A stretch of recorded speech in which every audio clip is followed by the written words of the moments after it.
Hey guys, welcome back to my channel. This is a story of what if Madara reveals himself to be Naruto's grandfather. He infused both his cells and Hashirama's cells into Naruto. Naruto becomes strong as a result, awakening the Sharingan and later the Rinnegan.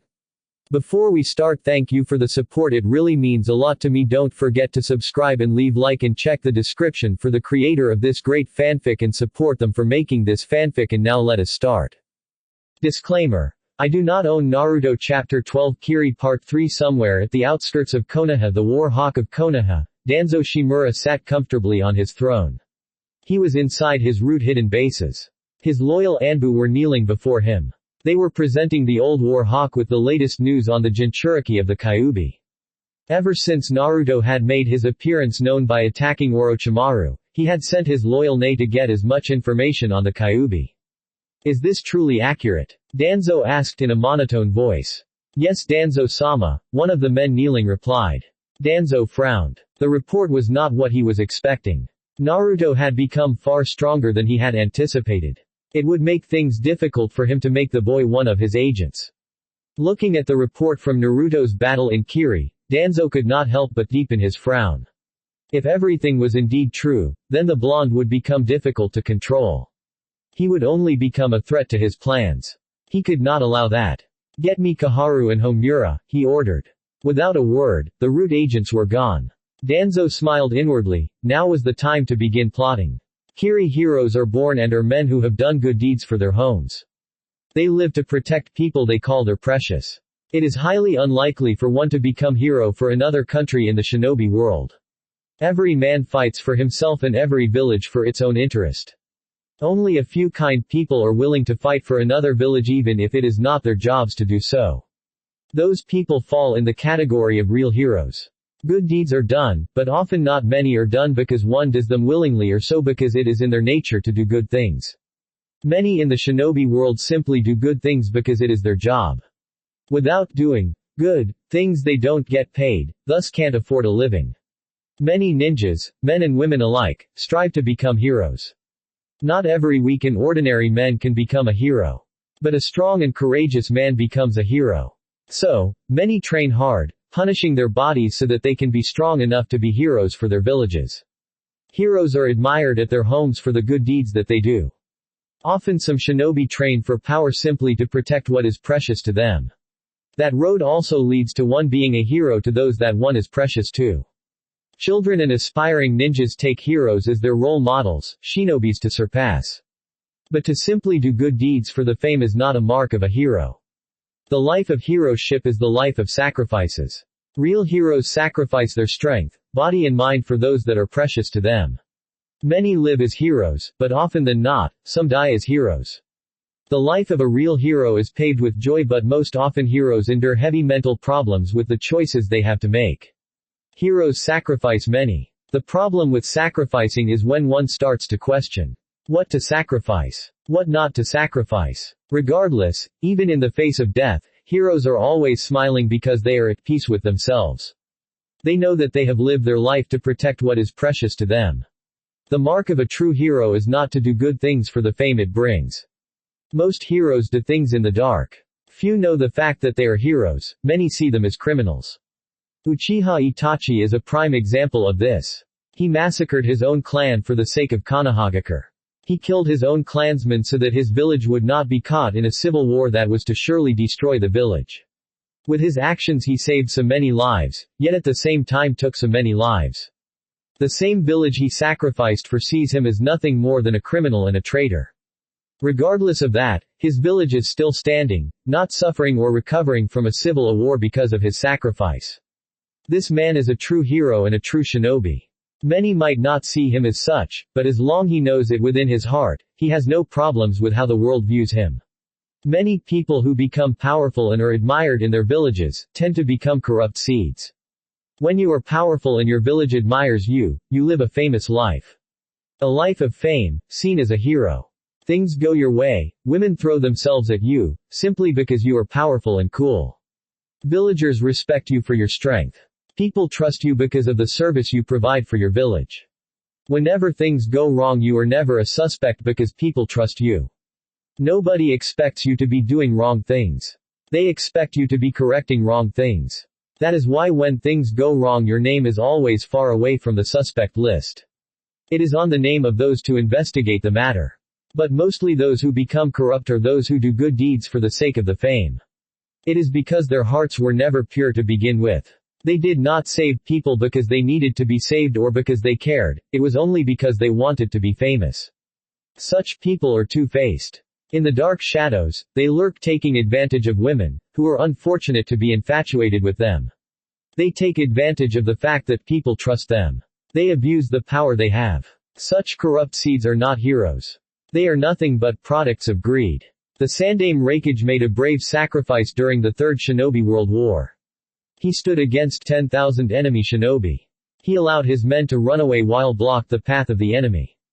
He knew that he would die fighting against 10,000 men. However, the safety of his people meant much to him than his own life. Thus, he let them go so that they could not be killed. He was the Raikage, defender of his people, and he died that way. He fought for 3 days straight against 10,000 shinobi, all with the purpose of seeing his people survive. And indeed they did survive, but at the cost of his own life. His men viewed him as a true leader, a hero for his noble sacrifice. In Naruto's case, the concept of being hailed as a hero is no value to him. Even if it were the many that considered him a hero, it would still mean nothing to him. What is of priority to him and would make him smile is seeing through his journey. He could never smile or feel pleased with himself if people hailed him as a hero when his journey had yet to reach its destination. Naruto did not care about fame, what he cared for was his priorities. Perhaps the reason he cared less for fame was that he did not care for other people's affections. What were other people's affections good for him? Nothing. They did not make him smile. He was past the days when he strived for people's affections. Perhaps the only affections that had more or less value before his eyes were the affections of those he considered friends. Other than that, he did not care. The village hidden in mist, one of the 5 great shinobi nations, was in a celebratory mood. Looking at the mist people, you could never say that just 2 weeks ago they had fought the last battle of the civil war that had been crippling the once great nation. The civilians and shinobi alike had become one ever since the final battle, the victory over Yagura and his mine. They were happy and rejoicing because their village was finally free from the shackles of Yagura and his evil, blood-filled reign. They were now free to live within their village in peace. Truly, everyone was in good spirit after the civil war had settled. Of course, they have not forgotten those who died during the years of the war. Those who died were still remembered for their sacrifices. They had played their part in freeing the village from the tyrant Yagura. Living in happiness was one way they could honor their sacrifices. The village might be in good spirits, but they were still rebuilding. It had been just 2 weeks since the war ended. The day that followed the day of victory, the rebels marched back to their village and started to gather usable materials for rebuilding. Young and old, everyone was taking part in the rebuilding process of the village. The civil war had left the village in the brink of collapsing. The financial situation was not favorable and Kiri had lost all of its allies because of the civil war. Rebuilding the village would be difficult because of the situation. Nevertheless, everyone was more than happy to do their share of duty in ensuring that the village was rebuilt. They had to rebuild their homes, and all the facilities that would be needed. Shinobis used the jutsus at overtime to ensure that the process of rebuilding going at a fast pace. Mei Terumi was installed as the Godime Mizukage. She was their leader during the civil. She was the true choice to become the Mizukage. Her men had no problems with the fact that she was a woman.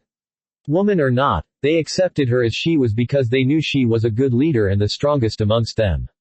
No one was more suitable for the mantle of Mizukage than her. Despite everything else, some of those civilians and shinobi who supported Yagura's reign were not very well pleased with Mei's appointment. They could do nothing about it though. Even some of Yagura's loyalists who were still alive could not do anything. Some had tried but were quickly dealt with. Others, who were tired of the constant bloodshed, accepted the change. It was the best option. There was a time that one reached in life when you become tired of fighting meaningless battles. Yagura had fought and lost, that fact had to be accepted. A new Mizukage was in place, a new one who did not follow Yagura's ideals. Mei had been persuading the remaining of Yagura's men who were still alive. She did not want any more fighting internally in the village. All she wanted was to rebuild the village and ensure that everyone lived in peace. That was her goal. More fighting and killings would only weaken the village's military strength further. They had lost enough shinobi already, it was best that they not lose anyone any further. Not even one. Of course, none of this would have been happening if it were not for Naruto. Kiri had gone on to hail him as their savior, hero of Kiri. Few have gone as to hand him the title of God for the strength he displayed during the final battle. He had showed them strength that they had never seen before. Because of him, Kiri had been freed. He basically won them the war by himself. A feat that was astonishing to say the least. Nevertheless, calling him a god was taking the praises too far. Even Naruto himself knew he was nowhere near to be considered a god of shinobi. He still had many years to improve. To say that Naruto was thrilled by the affection the rebels were giving him would be outright lying. To say that Naruto was grinning like a madman because the people were practically kissing his feet would be like saying Tsunade allowed Jiraiya to give her a massage. If anything was to be said, it was that Naruto was annoyed. He had no interest in people giving him thanks for saving them. He could never even get some peace because someone would always find him and annoy him. He did not care for the attention and recognition they were giving him. All he wanted was to be left alone so he could plan his next move. True, he have saved them, that did not mean they had to thank him each time they saw him. Mei had questioned Naruto about his reasons for saving the rebels. She wanted to know if the only reason he had joined the rebels was because he wanted to test his strength. The only answer Mei got from Naruto was a nod. Testing his strength had been his main objective of joining the rebels. True, what Yagura was doing was wrong, but that did not concern Naruto. It was not his business, thus he cared less for what was going on. The only difference with the issue was that Yagura was a Jinchuriki. Mei had reminded Naruto that he had also said he wanted to end Yagura because he was making Jinchuriki and Uchiha look bad. Naruto did not deny that being another reason for killing Yagura. He had been once a Jinchuriki and his mother was a Jinchuriki. They were Jinchurikis of the Kyuubi and yet none of them turned out to be crazed bloodthirsty monsters. His mother was kind and gentle despite being a container of a biju of mass hatred. He was also alive and did not go around killing people simply because he felt like it. He placed his mother as a front of Jinchurikis. She was a symbol of how Jinchuriki should turn out to be. Anything less than that was unacceptable.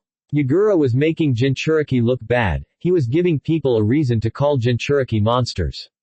Jinchuriki already endure many hardships because of the beasts they contain. They may hold monsters, demons, as people call tailed beasts, but that did not make them monsters. What Yagura was doing was making Jinchuriki look bad, he was insulting his mother's memory. That was unacceptable before his eyes. Gaara had been an exemption because he was just a lost child that needed guidance.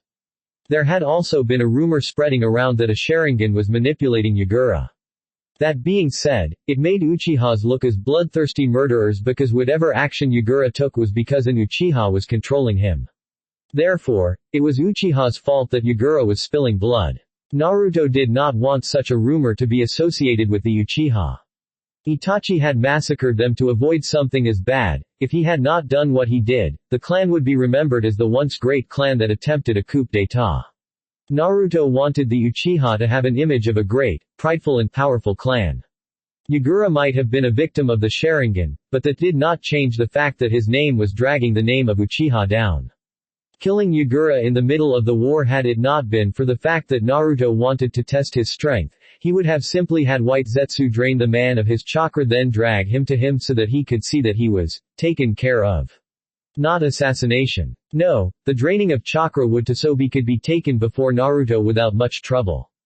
Yagura was guilty for his crimes against his mother's image and the Uchiha clan.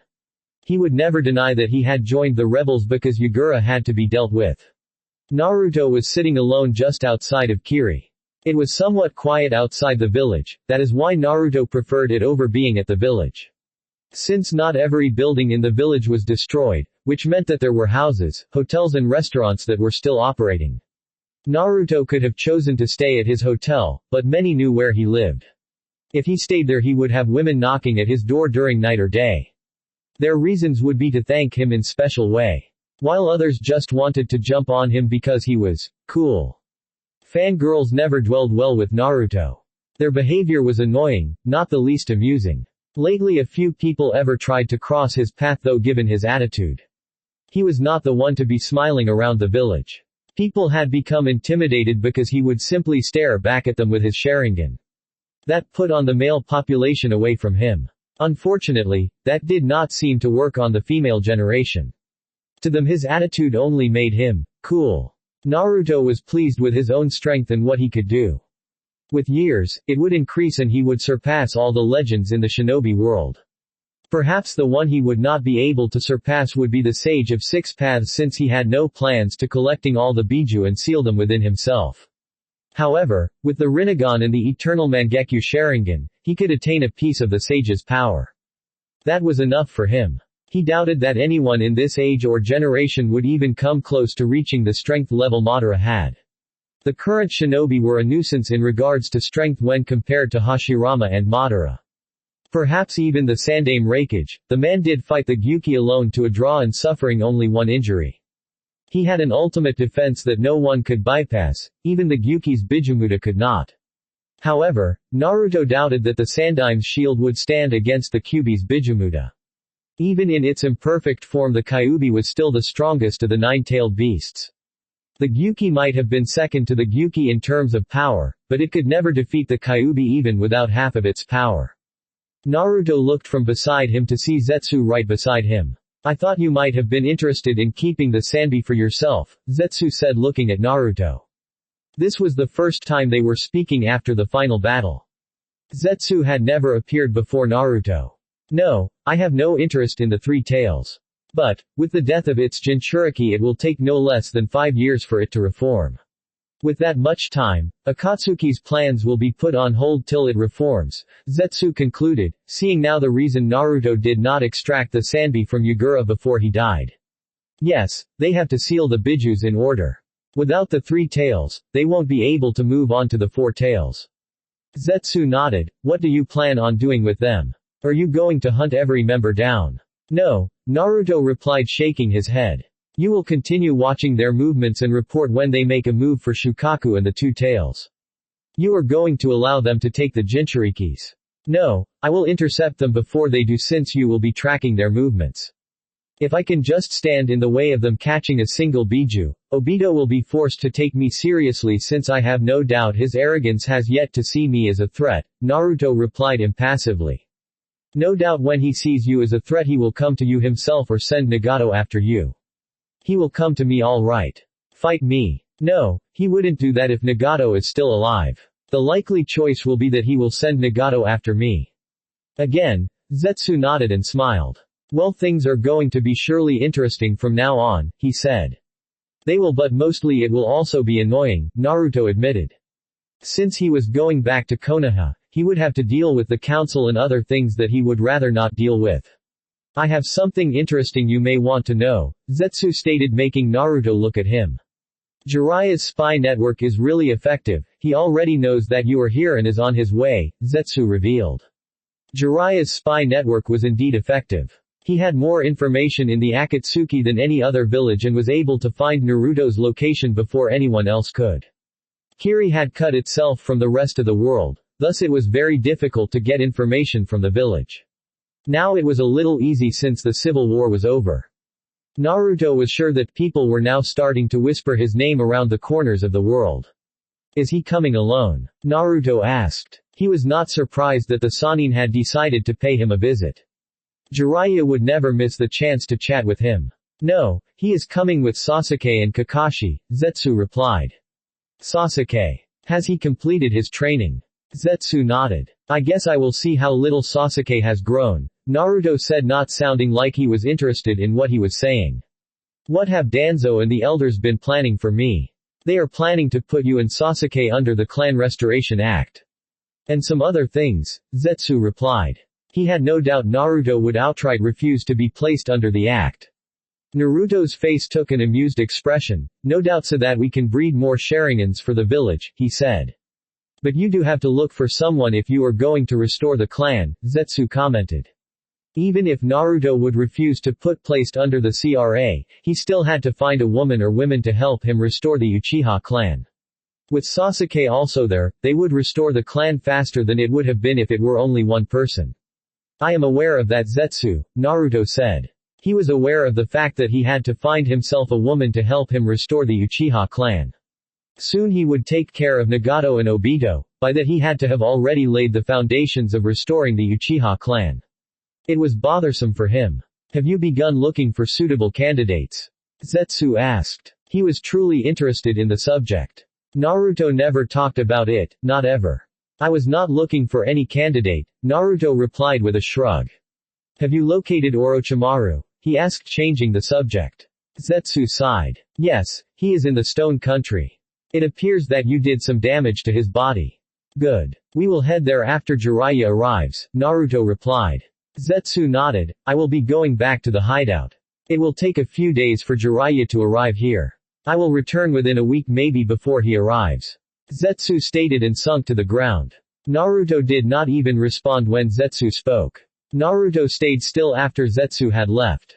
There was Sasuke and then he would have to deal with Orochimaru.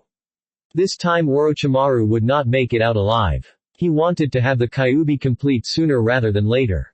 He had assured the Biju that he would get his other half back.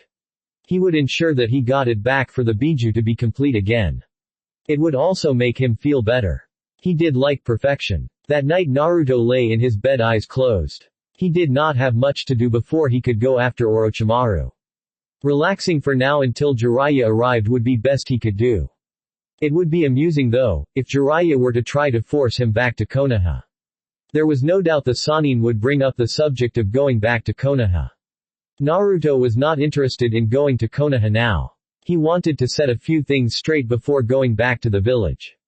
A knock on the door snapped him out of his thoughts. He knew exactly who was at the door. It's open, he said. The door opened before being closed by Yugao. Naruto looked at the older woman with a ghostly raised brow. He had noticed that after the battle with Yagura, she had grown even more uncomfortable with just being alone with him. Despite her obvious uncomfort, she still went straight to his bed and sat on it. Naruto spoke first. You are a very good censor, he said. It had not been long since he returned and she had already found him. She was always seems to find him wherever he goes. What makes you say that?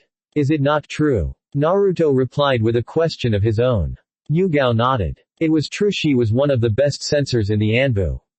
She could not rival the Aburame and Inuzuka, but she was one of the best. You seem to rather like my company, Naruto stated. Yugao kept quiet, wondering where he was going with his words. Tell me, Yugao, or interested in me? He asked bluntly with an impassive look on his face. Yugao felt her heart beat a bit faster than normal. She could not believe that he would ask such a question so bluntly. She knew he was straightforward, but for him to ask her that kind of question was unimaginable. What troubled her was that she could not say yes or no. Over the past weeks, she had taken a liking of him. She would be lying if she said she saw him as the same as she always did. He had grown considerably well, and was also handsome. It was also obvious that Mei had also taken a liking towards him.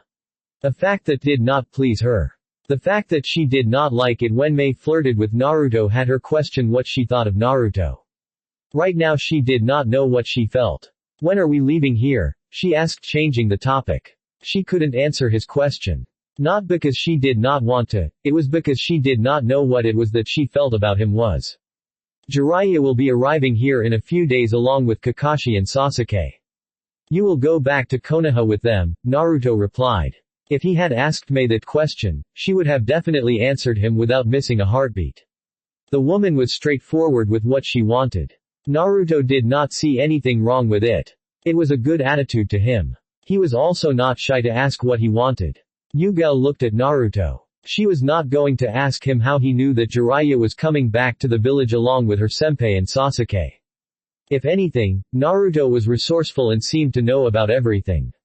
You are staying here? She asked. No, Naruto replied. I have some other things that I have to attend to before returning to Konoha. Oddly enough, Yugao felt relieved that he was not going to spend more time here in Kiri. Mei was too blunt with what she wanted and it was a matter of time before she got her hands on Naruto. That was most likely not to occur since Naruto won't be staying any longer than he should at the village. There was also the fact that Naruto never seemed interested in her or in women for that matter. How long will you take before you return to Konoha? Naruto simply looked at her. Why do you ask? Why? That question ran around her head. She could not say that she just wanted to know. There was another reason behind that. Nothing. Never mind, she said quickly, avoiding answering Naruto's question. As things were becoming a lot more uncomfortable on her, Yugao stood up. I will be going. I had just come here to check on you, she stated and walked away without waiting for Naruto to answer. She knew that he was not go say anything after her. It was always like that with him. Even if she said good night to him, he would not bother to respond. Naruto sighed as Yugao left. Women were complicated. They placed their emotions at a higher level. He would rather not have to deal with them since they were very emotional. Naruto did like dealing with emotional wrecks. It was not that he did not have any emotions. He had them like everyone else. He just knew how to control them and never allowed them to cloud his judgment. He was very good at hiding them. Naruto's hotel room morning came rather quickly than anticipated. But no one could complain. Complaining would be just a waste of breath. Once night gave way for day, it was done, nothing could be changed. Regardless of how you may wish for day to return to its rest, once it was its shift, day will always take over. Better waking up and accept that the day had come. It was not like any hour of the day had suddenly passed without count. All the hours had been lived. The thing was that people never got enough of the time given to them. Often they just waste it, and when it is late, they start using it wisely. Once a person starts to do things like that, he or she will always complain about not having enough time. Everyone has the same time as everyone. The difference is how we use our time. Some use their time to things that will benefit them even tomorrow. Others focus on using their time on one-time experiences that will be lost as soon as the mind rests at the end of the day. Naruto never complained about not having enough time. There was always time, whether little or enough, time was time. One just had to find a useful and beneficial way to use it. Without using the time wisely, a person will always end up making rhetorical complaints. Naruto had already taken a bath and had breakfast. He hated hotels because his room only had a bedroom and a bathroom. There was no kitchen, the hotel provided food. Having spent much of his childhood by himself, Naruto was used to eating his own cooked meals. It did not feel right eating meals cooked by other people. He was also picky with his food, he did not just eat anything. In his younger days he had always almost exclusively ate ramen only. These days he ate food that was healthy to his body. He ate food that was not only delicious, but food that was welcomed with open arms by his body. Naruto was wearing his armor, but his gunbai was safely leaning against a wall. He liked wearing his armor, he felt comfortable wearing it. It was also useful here in Kiri as it shushed unwanted attention away from him. The armor added with his Sharingan and impassive face gave him a bit more fearsome look. Only a few would come to him in hopes of sharing a few good laughs with him. Disappointment awaited them though. He was about to open his door and leave the room when he heard a knock. Using his senses, he searched for who it was and sighed quickly upon finding out who it was. He opened the door and Mei entered inside the room. She went straight to his bed and threw herself there carelessly. She looked worn out like she had not slept the whole night. Naruto merely stood at the door and watched the woman. She mumbled something under her breath. Naruto did not catch it, but did not bother to ask her what she had said. Finally, Mei shifted on the bed and looked back at Naruto. Being Mizukage is so tiring, Mei all but whined. There is just so much paperwork to do and I have to balance the funds distributing equally so the process of building goes through smoothly. I did not even get some sleep last night. Naruto's expression never changed. However, he was amused by Mei's antics. She was whining like a child, but he did not show that on his face. A ghost eyebrow simply rose up. I would imagine it would be challenging. But I thought you knew that beforehand you accepted the mantle of Mizukage, Naruto stated. He was still standing at the door. I knew I would have too much work to do due to Yagura's actions, I just did not think it would be this too much work to do, Mei replied. I don't even have time to do anything else these days. I am always hooked up on my paperwork, council meetings. It is all too much for my mind, she said caressing her temples. You are a strong woman, I am sure you will do just fine, Naruto gave a rather rare comment. Mei smiled brightly, Those are the first encouraging words you have ever said to me, Naruto. Naruto raised a brow. Does that surprise you? Yes, Mei replied with an honest nod. I just never thought you were capable of saying those words. I have never seen you encouraging anyone ever since you came here. Deciding not to comment on that, Naruto spoke, I was on my way out. You can rest here if you please, he said. That's rude. I came here to visit you and you are just going to leave me here because you were on your way out. Your visit is acknowledged, Naruto replied, opening the door. Naruto, wait. Mei called, rushing over to him. They walked out of the hotel room and walked within the streets of Kiri. The villagers were busy with their everyday activities. Others were just minding their own business. The village was lively, if one could say. Upon seeing Naruto walk with Mei by his side, they smiled brightly and waved their hands at them. Of course, Mei was the one returning the hand waves, as Naruto just walked like he was not seeing the gratitude people were giving him. Does it hurt to smile or wave back at them? Mei said. Naruto never once smiled to her people when they were greeting him or waving their hands at him. The only time he even seemed to acknowledge their actions was the day of the final battle and the day after the battle. Since then he never smiled, or seemed happy to be hailed as a hero to the village.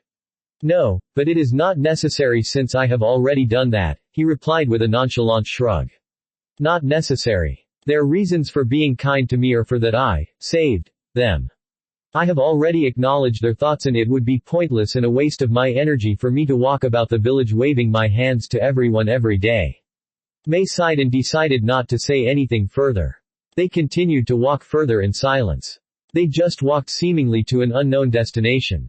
Walking around the village, Mei had to smile at her people were. Well, most of them. She just hoped that they could maintain the unity even after the village recovers from the civil war. After they finish rebuilding, they would have to start taking missions.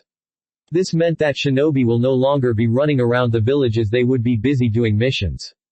Now was the only time which the civilians and the shinobi would bond. Mei was glad that they were doing exactly that, bonding. It's a lovely sight, isn't it? Mei said with a bright smile, looking around the village. Naruto just nodded. Silence was conceived again. Mei was the one to break the silence. When are you going to leave? In a few days. Mei's smile dropped for a second. She knew he was going to leave soon, but she did not expect him to be leaving so soon. Well, it had been a month since he came into the village. I was hoping that you would stay a bit more. You will be returning to Konoha. No, where are going to? Perhaps I can run away with you. Stone Country. Mei raised a brow looking at Naruto. What are you going to do there? I'm going to take care of some business, Naruto replied without giving info on what he was going to do at the Stone Country. Mei decided to nod, getting that Naruto was not going to tell her anything. The two walked in silence again. They walked towards the training grounds, west side of the now rebuilt Mizukage Tower. The training ground was vacant. Just what Naruto wanted. He was not going to use the ground for training. He wanted to sit down and relax away from the noisy village. Mei sat down beside him on a small rock under a tree. You like this place, why? It's quiet and peaceful, Naruto replied, looking at Mei for a second. If I had not known that before the final battle, I would have been shocked by those words. The way you fought was not like of someone who enjoyed quietness and peace. Are you saying that I should look for quietness and peace in the middle of a battlefield? Naruto asked. Like usual, the question seemed to be rhetorical as he never waited for an answer from Mei. The battlefield offers me an opportunity to dance a little, and an environment like this gives me the chance to be in peace. Dance. Mei thought. So you enjoy the thrill of a battle, she said, earning a nod from Naruto. Can I ask you something? Naruto just looked her. Mei took that as a yes. Have you ever thought of trying to find peace in the elemental nations? No, Naruto replied. It was true. He had never thought of trying to find and bring peace in the elemental nations. Perhaps the thought of peace might have crossed his mind once. Surely he had shrugged it off. Why? Peace is not the reason for my existence. Therefore, I choose not to bother about it. Not everyone is not born for a certain goal. When I was born, no one gave me a goal to be Mizukage or to save my village from the blood purge, Mei stated.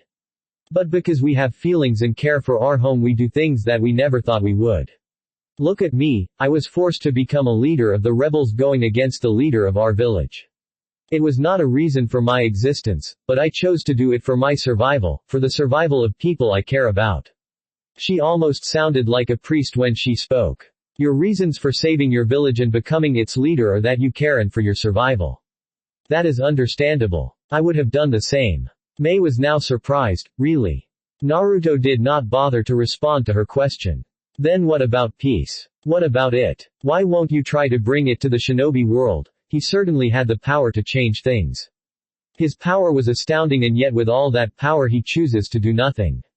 Mei could not understand that. Tell me, what would be your reason to bring peace to the elemental nations? Naruto asked, looking straight at Mei's eyes with an intensive stare.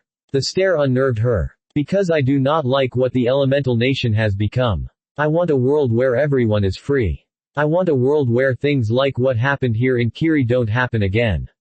Another reason would be that I care about the world. Naruto continued staring at her.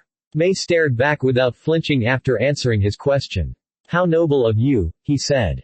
It sounded sarcastic, but Mei could never really tell. She was not sure if Naruto even knew the meaning of sarcasm. So why do you not bother to think about peace? Because I do not think like you. I do not care what happens to the world. I'm not saying I do not see how corrupt it has become. It is just not of consequence to me. I do not fear evil, or the corrupt. I can always remove them at any time I choose if they become bothersome to my cause, Naruto replied. Mei looked at Naruto and sighed. You know, so many people wish they had the power you have. Not for evil but for good intentions. Yet, you have the power but you choose to do nothing. Nothing more was said. Naruto knew that Madara wanted peace in his own unique way. That was the main objective of the Moon of the Eye plan. The problem with it was that Madara wanted to take people's free will doing it.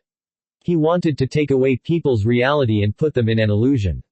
When he was still little, he had believed that Madara just wanted to rule the world. Naruto could see the flaw in the plan, taking people's free will. Perhaps if Madara had instructed him to continue with the plan at his younger days he would have agreed to do it. But now, he did not know if he could. Taking people's free will was not something he found himself capable of doing. Naruto had also concluded that the reason Madara had even thought of the plan was because of his god complex. Before casting the infinite genjutsu, he would have to become the most power being, Jinchuriki of the Ten Tails. With all that power, Madara had thought of casting the genjutsu as he would be superior to everyone. 2 days later, there is always a journey, a path which one has to take simply because we exist. Our existence and the impact of it is valued by the kind of life we live and the choices we make. One cannot be a great person if he does not make the choices that are to be made by a great person. Careless mistakes can lead a man to failure, humiliating failure for that matter. We make our own paths and choices. But often in the shinobi world some people are not born with that luxury to make their own choices. Some people are born and restricted to follow certain principle. Without following the laws and principle they are exposed to shame and dishonor. Some people are born to fate, become what they are chosen to become, whether they like it or not. Often there are always strings making us do things or influencing our choices. Some are seen, some are not. For Naruto, you could not say it was fate that brought him to the position he currently stood. It was a choice that made him where he was. Naruto did not believe that there was such a thing as fate. He believed that if such a thing existed, it was man-made, one created her own fate. Naruto stood with his armor worn and gunbai strapped on his back. Jiraiya, Sasuke and Kakashi had arrived into the village. With their arrival, it meant that Naruto could now leave the village. They had been inside the village for a few hours. Naruto figured they were sightseeing and gathering intel. He did not wait for long to go to the 3 men though. The 3 men stared at Naruto in wonder. He was a fearsome warrior in his gear. The Sharingan and the impassive look on his face only intensified that. Of course, they had also heard of his adventures that were nothing short of a miracle. They could not believe that he had become so powerful and fearless. Well, he was always fearless, but the power the eyewitnesses were saying he displayed was astounding. That was unless the eyewitnesses were exaggerating. But given that this was Naruto they were dealing with, one could never know. There were also his adventures at the Otogakure where he decimated Orochimaru's bases. The blonde was capable of anything. For Sasuke, he felt a ting of jealousy for the other Uchiha. At the same time, he was a bit proud that there was another Uchiha that was powerful. He was part of the powerful clan. Someone has been busy, Kakashi stated, his eyes on his little orange book. He was the first to speak after the group had met. When they arrived they first looked around the village until Naruto appeared before them. Jiraiya was just staring at Naruto until he finally spoke. He does look a lot like him, doesn't he, Kakashi? Hi, Kakashi replied, his eyes narrowing at Naruto. Just imagine what would happen if he had black hair. The elders would probably freak out and call for his execution, Kakashi commented.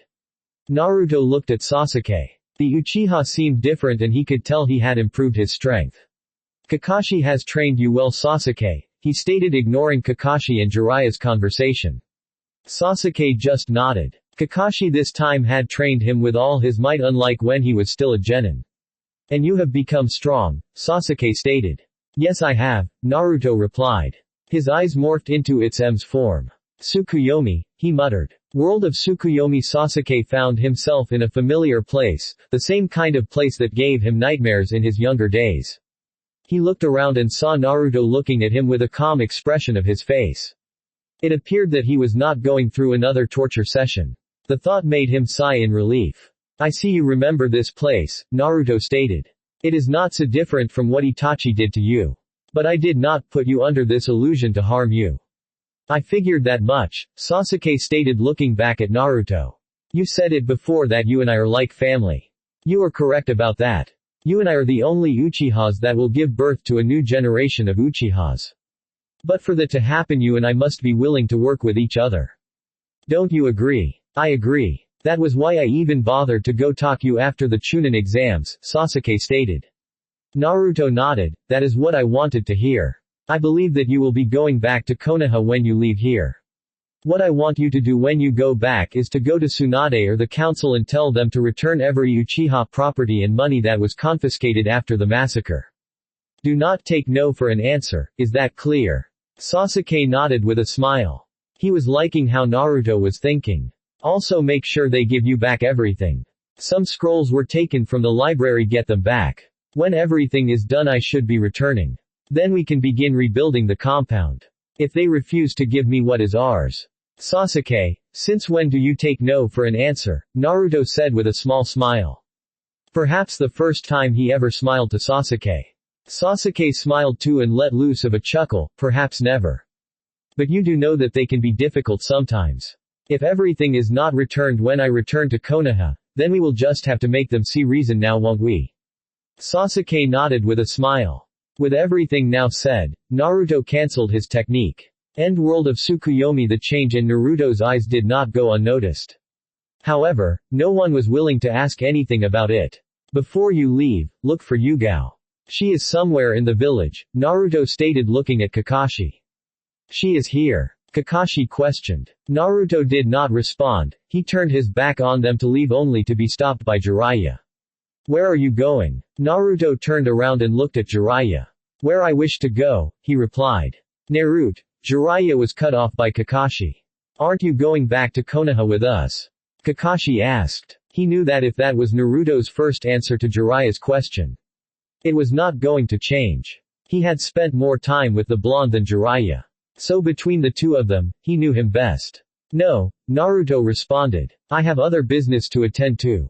What business? Jiraiya asked with narrowed eyes. You are interrogating me, Jiraiya, Naruto stated. I don't like that. Jiraiya snorted. Listen here, Gaki. Hyman the elders gave me an order to make you return to Konoha. The fact that I still wear the leaf headband should be enough to make understand that I'm still one of you. As for you orders, I don't care about them. You can always tell them that you failed. Jiraiya was about to yell something when Yugao appeared before the group. She smiled brightly upon seeing her senpai. She went on to hug him. Kakashi returned the hug with a smile. What are you doing here? Kakashi asked. Long story, senpai, Yugao replied. Jiraiya looked at Yugao for a moment. Azuki Yugao. You have been missing from Konoha for about a month now, he stated. Tsunade had given him a task to look for her and her squad, which had been out on a mission but never returned. What he was able to find were bodies of her comrades, nothing about her. Yes, that is true. I will explain about that later, she replied. I assume that you are trying to make him return to Konoha, she said, earning a nod. Don't bother, he won't budge. What? I am a Sannin, I will take him by force if I have to, Jiraiya stated confidently. With all due respect, Jiraiya-sama. The fact that you are a Sannin means nothing to him. He does not care if you are a Sannin or not. Believe me. Again, with all due respect, Jiraiya-sama, I don't think even you can force him to return to Konoha. Yugao said in her Anbu mode voice, trying to emphasize her point to the Sannin. Jiraiya mumbled something and looked away. How do you know that? A question came. I saw him fight during the Civil War, she said. Not bothering to go into details as to what occurred during the final battle. I have also spent about a month with him, so I know no one can make him do what he does not want. You have also spent much time with him during his genin days, you should know that. Yugao stated, looking at Kakashi. Kakashi sighed and nodded. She is right, he said. Fine, Jiraiya said. His took a serious look as he stared directly at Naruto's eyes. What is this thing I heard about the Kyuubi? Naruto raised a brow. What about it? Don't play stupid with me. News did travel fast. But only a select few knew of the Kyuubi's appearance during the Civil War. Well, it did not matter though. Well, flashback a year after Naruto had left Konoha to begin with his training. Naruto walked within a familiar sewer. His water-filled footsteps echoed throughout the sewer. He stopped when he had reached a large cage within the sewer. Behind the large gate that stared at Naruto was the nine-tailed beast, Kyuubi. The said Biju had its head resting comfortably on its paws with its eyes closed. Naruto knew that the Kyuubi knew of his presence despite the Biju playing like it was sleeping. Hello Kyuubi, he said. Slowly the large eyes of the Kyuubi opened and stared at Naruto. What do you want? It was obvious from the tone of the voice that Naruto's presence was not wanted. Naruto had the Sharingan, a dujutsu that had been used twice to control the mighty Biju. As such, the Kyuubi hated anyone with the Sharingan, but not more than Madara. Naruto was also related to Madara. I want to offer you something, but in return I want something from you, Naruto stated, resting his hands on his chest. What? It did not sound like the Biju was interested in what Naruto wanted to offer it. If anything, the question was just asked for the sake of it. I told you last time that I would free you from this cage. It's degrading for a being such as yourself. Oh, he was not being sarcastic. I also don't like the fact that I'm sharing my body.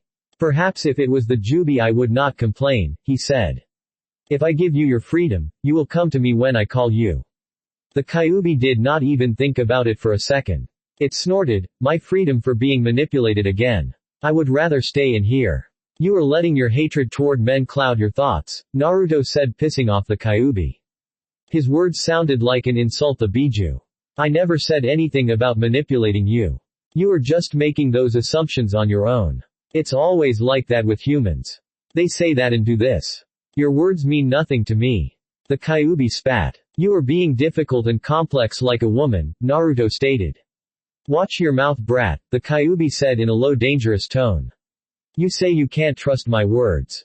I get that. But the fact that I'm here speaking to you should be enough to convince you that I can be trusted. I have my Sharingan and it is very easy for me to control you with it. You live inside my body, you should know that manipulating is below me. The Kyuubi growled in response, it knew that was the truth. Contrary to what Madara believes. I believe that you are not some mindless beast that needs to be controlled by those with blessed eyes, Naruto said, keeping his voice calm. But right now, I am starting to question that. Perhaps all that hatred you bear has stolen your ability to think logic. Naruto just managed to insult the Kyuubi again. Though to him it was not an insult. He was just saying what he thought. If he was going to go anywhere with the Kyuubi, being brutally honest was one way to do it. The Kyuubi rose up and glared at Naruto murderously, its tail swung menacingly behind it.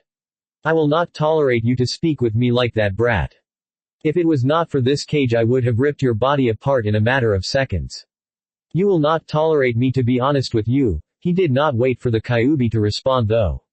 The only reason I even said I would need you to be available when I call was because if I had just said that I wanted to free you, you would have just tried to rid of me in your presence. He paused for a moment. Well, it does no matter anyway. You will still have your freedom. I will return here in 2 days, he said and walked away from the Kyuubi. 2 days later Naruto stood in the ancient land of the dragons with Zetsu beside him. Madara had been the one to discover the land since the man probably knew everything about the shinobi world and things that occurred before shinobi villages were formed. Naruto understood that Madara had more knowledge about the foundations of the world than he let on.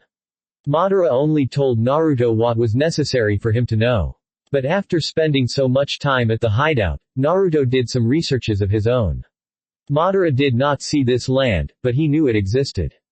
Perhaps it had been his busy schedule that took most of his time, therefore not giving him the time to visit the land. Zetsu did most of the research though. He also had to find a way to enter the place. White Zetsu's clones were the perfect specimen to use when testing ways to enter into the land. Using Madara's notes he had used reverse summoning jutsu to get to the place. The place was like the fire forest but it also had active volcanoes within it. Naruto walked calmly towards the Kyuubi's cage. Today would be the day the Kyuubi gets its freedom regardless of its opinion on the matter.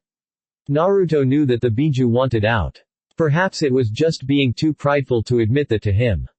Perhaps it was the fact that he was an Uchiha, and also Madara's grandchild.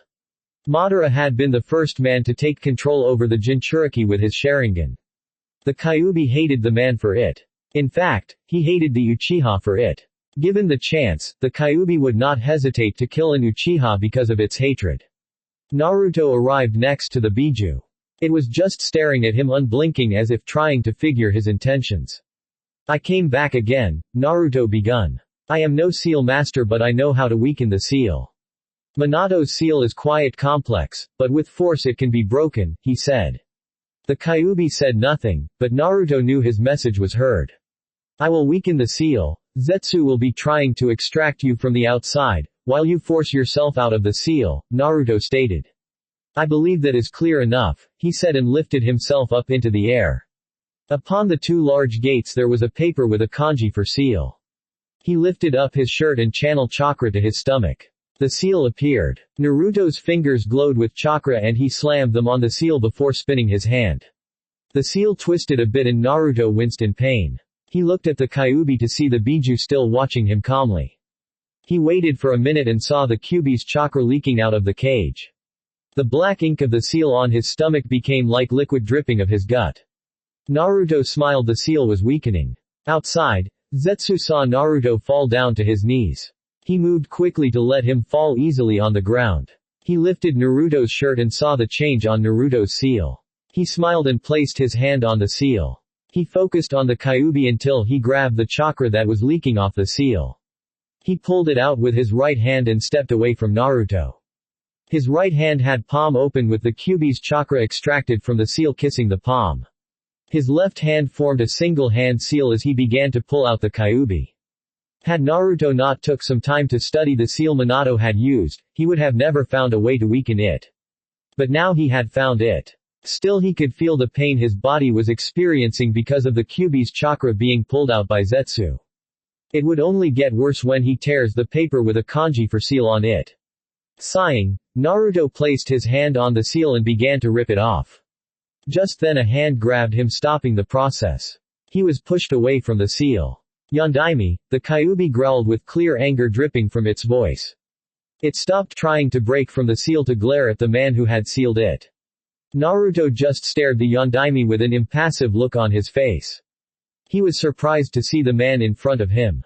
He had not expected him to show up. Minato looked at Naruto oddly for a minute before speaking, Naruto. He sounded unsure whether it was Naruto or not. Hello Minato, Naruto replied keeping his calm expression. Yondaime, come here so can rip your body to shreds, the Kyuubi growled again. Minato looked back at the Kyuubi for a moment before looking at Naruto again.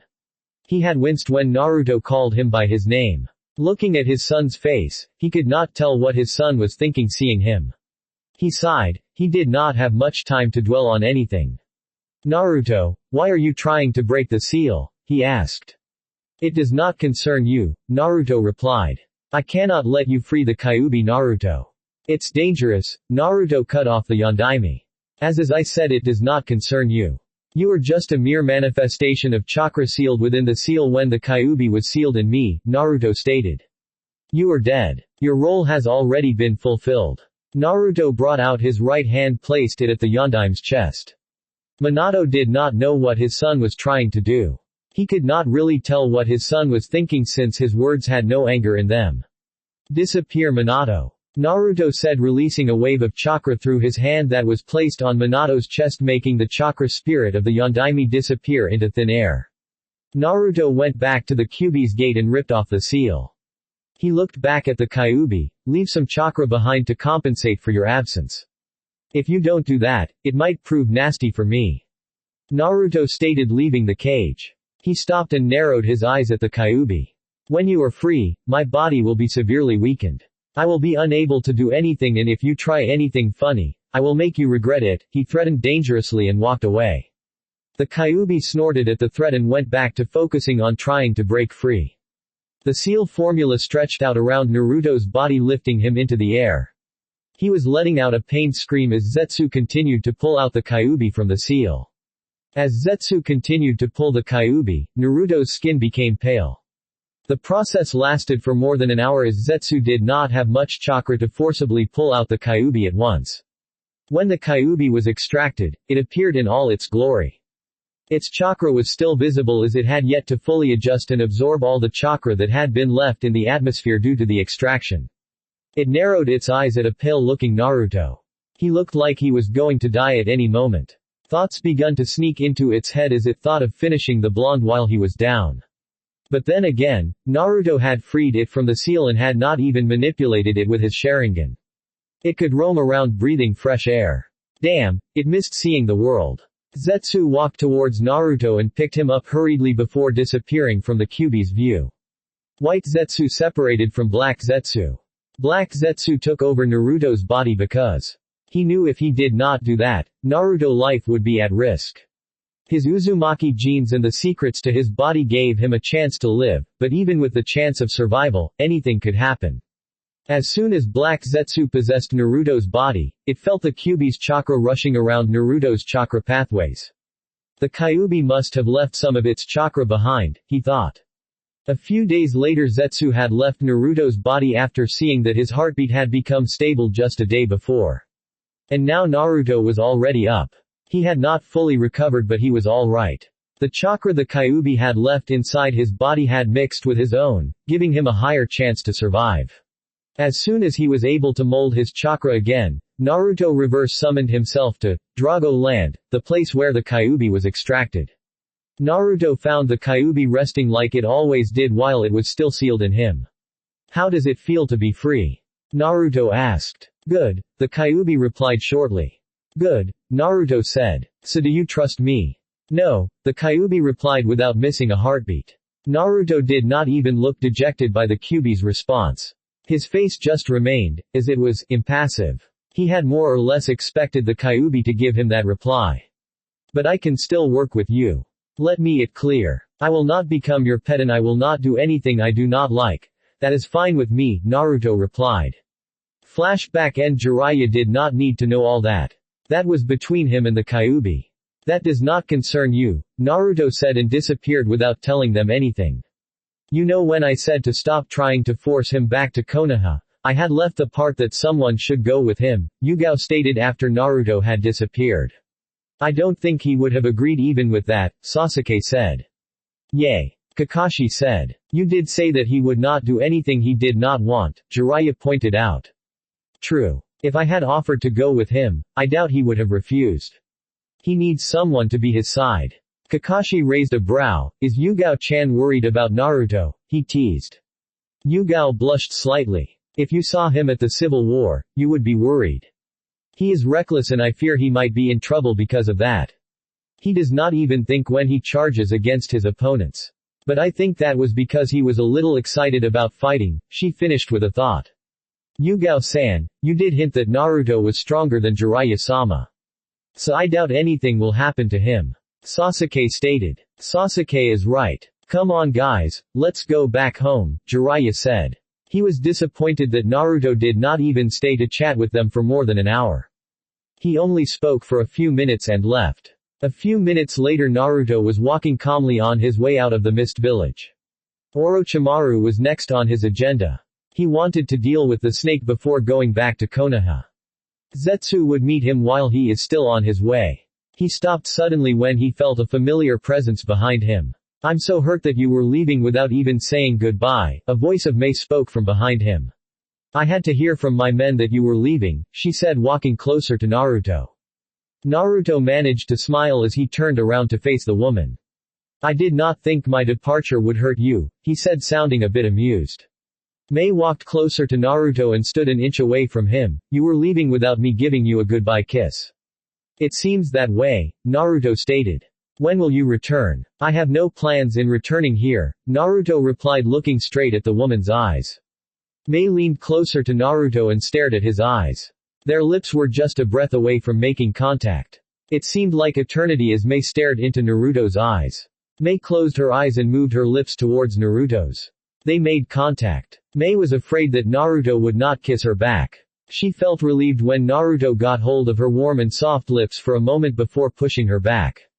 Naruto smiled at Mei. Mei had never seen a smile like that from him before. It brought warmth to her heart. Goodbye Godime Mizukage, he said and disappeared into the mist. The end. I am glad that most of you liked the chapter about Naruto and Sasuke's relation.